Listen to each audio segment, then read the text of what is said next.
QAILS with the Proprietary GOVINOIS block in my journey to Boston this year. I met at New York with our new governor, Mr. Morris, just arrived there from England, with whom I had been before intimately acquainted. He brought a commission to supersede Mr. Hamilton, who, turred with the disputes his proprietary instructions subjected him to, had resigned. Mr. Morris asked me if I thought he must expect as uncomfortable an administration. I said, no, you may, on the contrary, have a very comfortable one, if you will only take care not to enter into any dispute with the Assembly. My dear friend, says he, pleasantly, how can you advise my avoiding disputes? You know I love disputing, it is one of my greatest pleasures, however. To show the regard I have for your counsel, I promise you I will, if possible, avoid them. He had some reason for loving to dispute, being eloquent, an acute sophister, and therefore generally successful in argumentative conversation.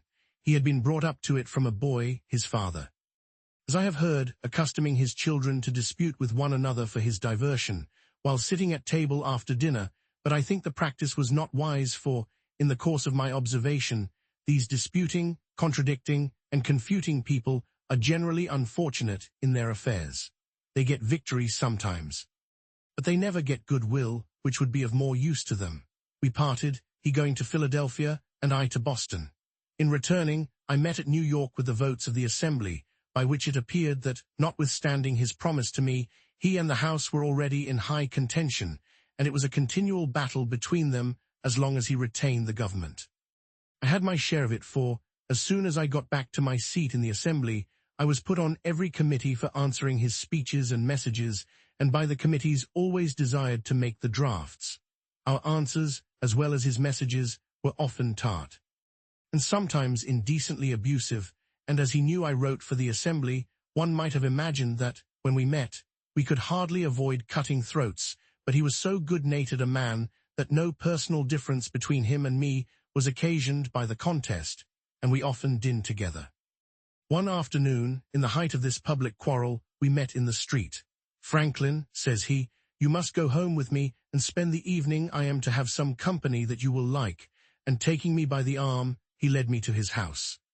In gay conversation over our wine, after supper, he told us jokingly that he much admired the idea of Sancho Panza, 93, who, when it was proposed to give him a government, requested it might be a government of blacks, as then, if he could not agree with his people, he might sell them. One of his friends who sat next to me says, Franklin, why do you continue to side with these damned Quakers? Had not you better sell them? The proprietor would give you a good price.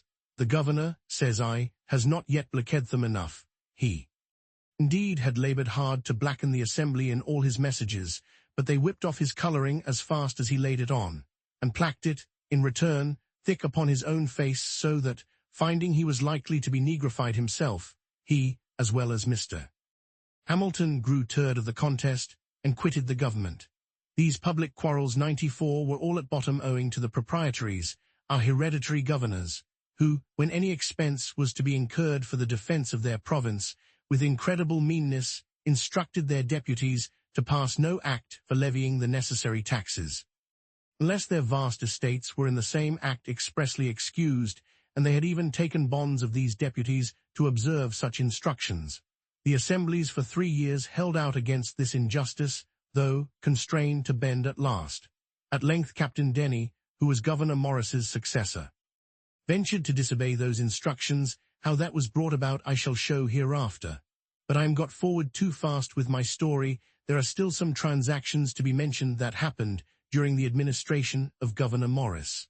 War being in a manner commenced with France, the government of Massachusetts projected an attack upon Crown Point 95 and sent Mr. Quincy to Pennsylvania and Mr. Pownall, afterward Governor Pownall, to New York to solicit assistance. As I was in the Assembly, knew its temper, and was Mr. Quincy's countryman, he applied to me for my influence and assistance. I dictated his address to them, which was well received.